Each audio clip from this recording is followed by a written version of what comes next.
Actually, a philosophy that I have in terms of a phrase that I use continually with my students and with myself, and that is, you are a work in progress. That you're never stationary. If you're on a bicycle and you stop pedaling, you slow down and you fall over. So you keep moving forward, and you keep moving towards something. So part of that is that you are growing and that you are working towards something, and you find that reason. And while there are times when it might seem like it's not possible, you dig deeper and you look for it and you have something to focus on.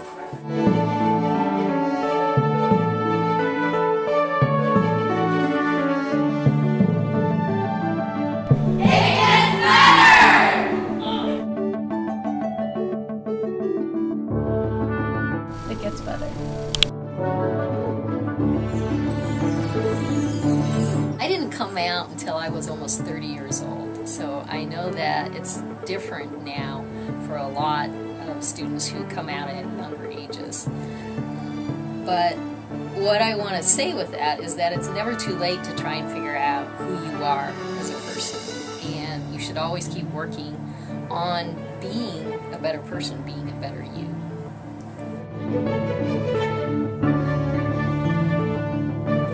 It gets better.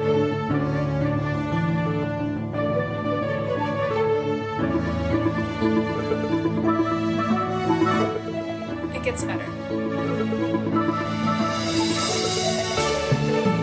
Anyone is welcome here at any time. Our lounge is always open to students, whether they want to come and do homework or just hang out and get to know people. Or my particular office, we do an open door policy unless someone needs to talk. And at that point, my door is always closed in private conversations, and I never reveal anything unless it's harmful towards that person or someone else.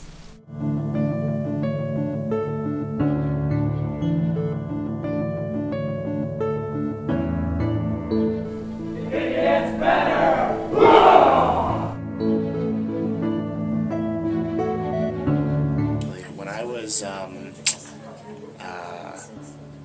I think I was 17, I was working at an amusement park, and there's this little boy. He came into the amusement park, and he kept wanting to go down the slide, and I was working at the bottom of the slide. A friend of mine was working at the top of the slide, and this little boy was wearing a white shirt and his short pink shorts, and he had painted toenails. And he was having the time of his life. He was going to the top of this slide, going up, going down. And there was this gentleman that was waiting in line for the slide. And he made a comment about, this kid and his shorts and his toenails. And this kid was only, 5 years old. And he overheard what this guy was saying. And without missing a beat, this little 5-year-old kid looked at this guy in line and said, "Tough, this is the way that I want to look." And he was only 5 years old. And to me, that was a really moving experience. And I think emblematic of the way that anybody that, has a problem with self-acceptance, that's a level that they should aspire to. And the fact that this kid was only 5 years old, that was pretty incredible to me.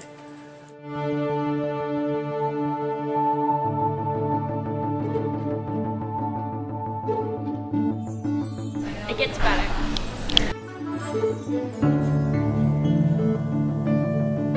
Well, it's something that I often talk to my clients about is the idea of self-compassion, which is a little different from self-esteem, because when you think of self-esteem, you're often comparing yourself to others or to some artificial standard. Am I good enough? Am I better than? That kind of thing. Whereas self-compassion is about recognizing that the human experience is hard, that we all struggle with self-acceptance and we all struggle with difficult challenges, and recognizing how important it is to be kind to yourself, that people flourish in an atmosphere of kindness, and we're with ourselves all the time.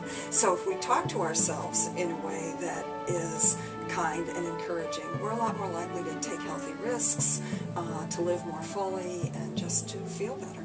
So.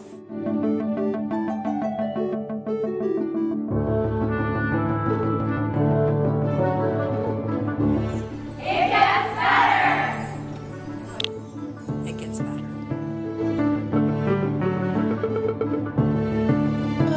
There have been times, not just on coming out day, but other days, where people who are in that struggle have shared with me where they are in a certain journey to understand themselves or to make the difficult decisions of when to tell other people what they've discovered about themselves.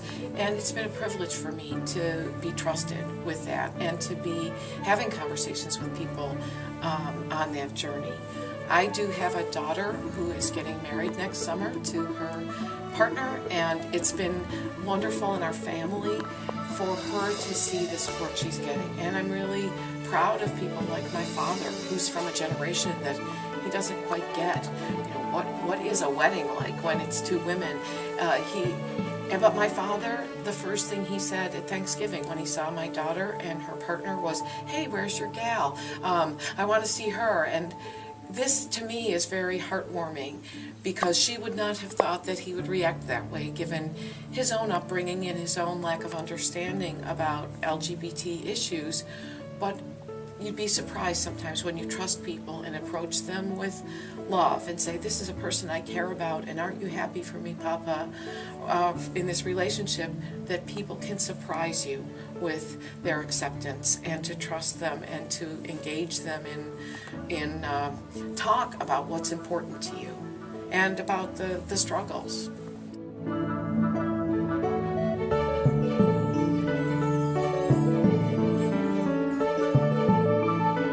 I'm ready. It gets better.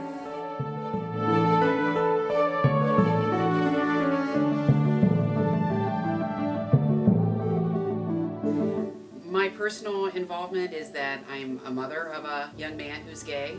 My son came out in college, as a lot of people do. It was a time of great turmoil from him.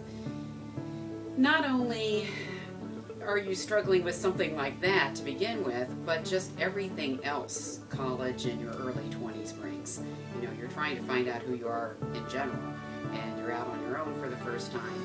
So it was a very difficult time for him. He had to actually drop out of school for about a year, and he came home and he worked full time, and he underwent some counseling, and finally at the end of that year he came out to his father and I and the rest of the family. I honestly wasn't surprised at all. It was very hard as a mother watching him go through the turmoil that he went through, but I guess when you're in that situation you have to take that journey, and I'm sure that journey is individual for everybody. And the best thing that a family can do is just kind of fold your loving arms around you and try to help you on that journey as much as possible. He has since gone back to school, finished his undergraduate work, he's gone on to law school, he's studying for his bar exam, so yes, things do indeed